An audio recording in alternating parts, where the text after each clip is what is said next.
Bugun yangi tong, yangi kun, 7-yanvar bugun. Kimdir kecha sizni xafa qildi, dilingiz og'ridi, xafa bo'ldingiz, yig'ladingiz. U kechagi kunda 6-yanvarda qolib ketish kerak qizlar. Bugungi kunmi bu уже yangi listochik, ya'ni yangi varro, daftaringlarni yangi varrog'i.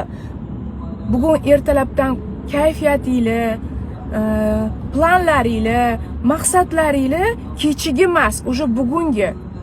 Men nima demoqchiman? Kecha sizlarni qaynananglar, eringlar yoki o'g'sininglar, qaynagachinglar yoki aytmayman kim xafa qildi, dilinglar og'ridi, qattiq siqildinglar, xafa bo'ldinglar. O'shacha kechagi kunda qolib ketsin qizlar.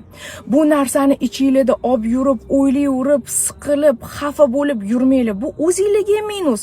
Sizlarning fokusinglar, energiyanglar hammasi o'sha kechagi kun bilan